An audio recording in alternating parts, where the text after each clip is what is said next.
اعوذ باللہ من الشیطان الرجیم بسم اللہ الرحمن الرحیم۔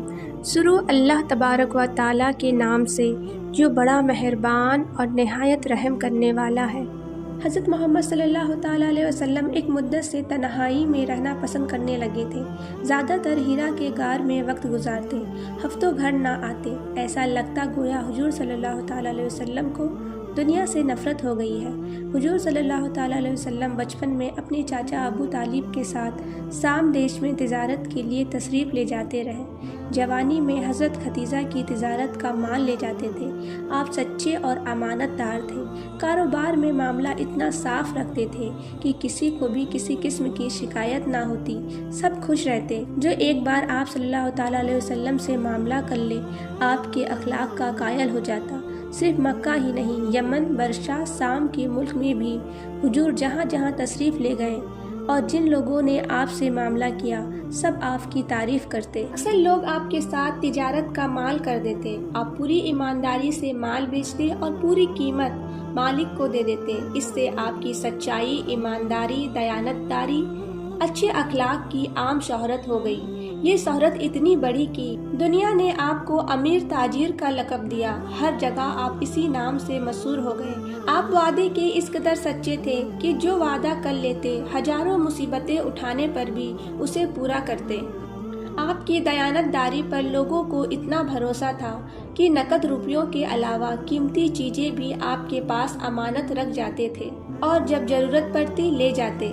ہر چیز اپنی اصلی شکل میں ملتی۔ آپ کی اس دیانت داری اور امانت داری کی شہرت عام ہو گئی۔ حضرت ختیجہ نے بھی سنا، تجارت کے کاموں میں امتحان بھی لیا۔ آپ صلی اللہ تعالیٰ علیہ وسلم کے اچھے اخلاق، پاک بازی، شرافت، دیانت اور امانت، شرافت کا ان پر ایسا اثر ہوا کہ خود نافیہ نام کی عورت کے ذریعے شادی کا پیغام دے دیا۔ حضرت ختیجہ بنت خویلد بہت شریف خاتون تھی۔ ان کا خاندانی سلسلہ 5ویں پیڑھی سے حضور صلی اللہ تعالیٰ علیہ وسلم کے خاندان سے ملتا ہے۔ وہ بیوہ تھی، بہت شریف اور پاکیزہ اخلاق تھی۔ لوگ ان کو طاہرہ کے نام سے یاد کرتے تھے۔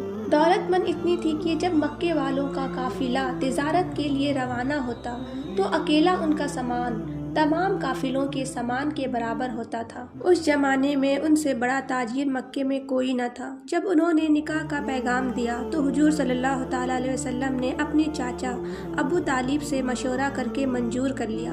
چنانچہ نکاح ہو گیا۔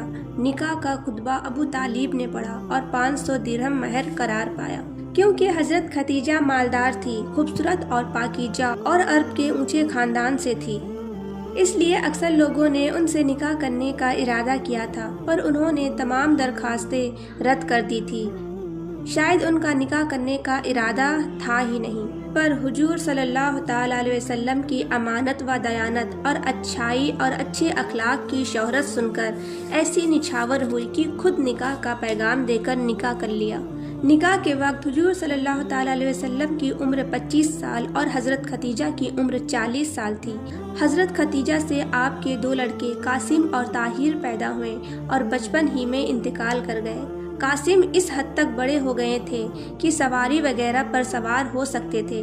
قاسم کی وجہ سے آپ کا لقب ابو القاسم مشہور ہوا۔ حضرت ختیجہ سے آپ کی 4 صاحبزادیاں حضرت فاطمہ، حضرت زینب، حضرت رقیہ اور حضرت ام کلثوم ہوئی۔